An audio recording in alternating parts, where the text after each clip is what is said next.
Assalamualaikum warahmatullahi wabarakatuh.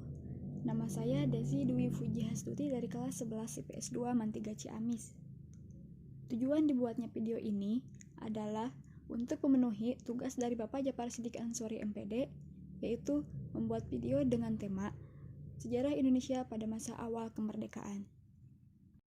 Bangsa Indonesia ingin merdeka, dan walaupun tuan-tuan halangi dengan bom dan dinamit dan meriam yang berasal dari Australia, Amerika, dan Inggris, kita akan merdeka. Kita tentu merdeka. Kita pasti merdeka sebagai matahari terbit di hari besok.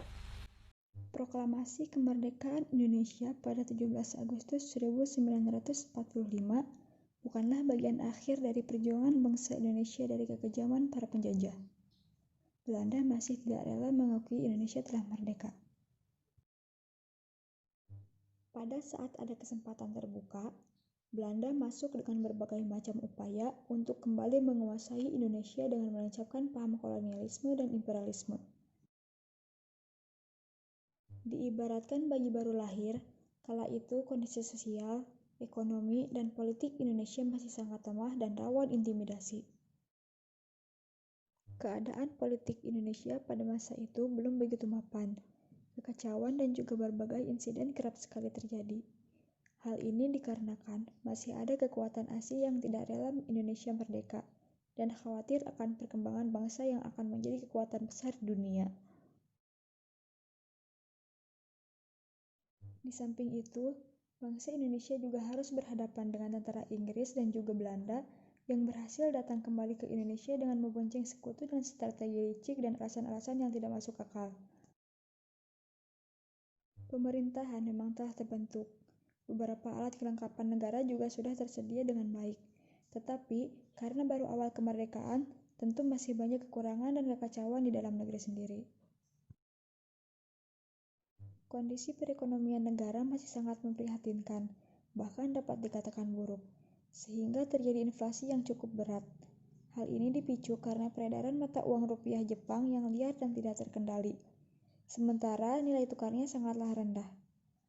Pemerintah Indonesia sendiri tidak bisa melarang beredarnya mata uang tersebut di Indonesia, karena pada saat itu Indonesia belum memiliki mata uang yang sah. Kondisi perekonomian semakin memburuk karena adanya blokade licik yang dilakukan oleh Belanda. Belanda juga terus memberikan tekanan, teror, dan ancaman. Ini menyebabkan Jakarta semakin carut-marut.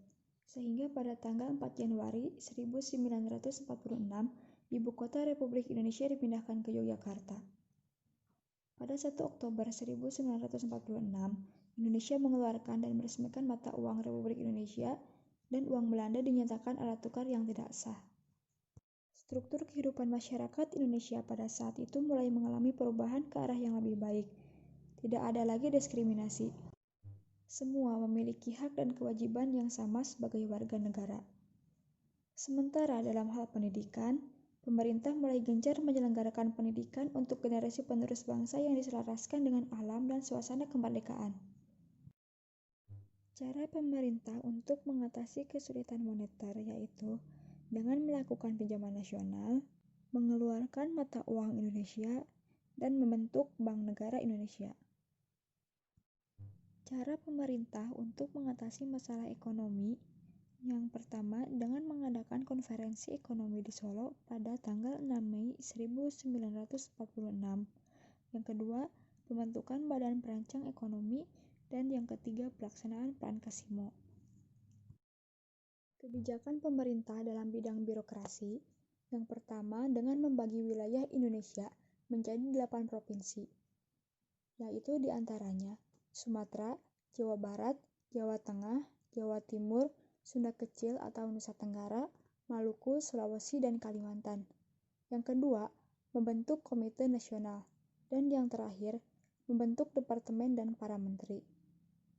Kebijakan pemerintah pada bidang militer, diantaranya yang pertama, pada tanggal 5 Oktober 1945 dibentuk Badan Keamanan Rakyat dengan Suprijadi sebagai pemimpin. Yang kedua, tanggal 18 Desember 1945, Sudirman diangkat sebagai Panglima Besar Tentara Keamanan Rakyat berpangkat jenderal. Ketiga, pada bulan Januari 1946, TKR menjadi TRI, dan 4 Juni 1947 TRI menjadi TNI. Pada awal masa kemerdekaan sampai tahun 1950, politik mengalami perkembangan. Di antaranya, keragaman ideologi dan politik, pengaruh perbedaan pandangan politik, dan kabinet yang berkuasa antara tahun 1945 sampai 1950. Di antara kabinet yang ada pada tahun 1945 sampai 1950, yang pertama adalah Kabinet Syahrir atau kabinet pertama yang diketuai oleh Sultan Syahrir, yang menjadikan sistem pemerintahan Indonesia dari presidensial ke parlementer.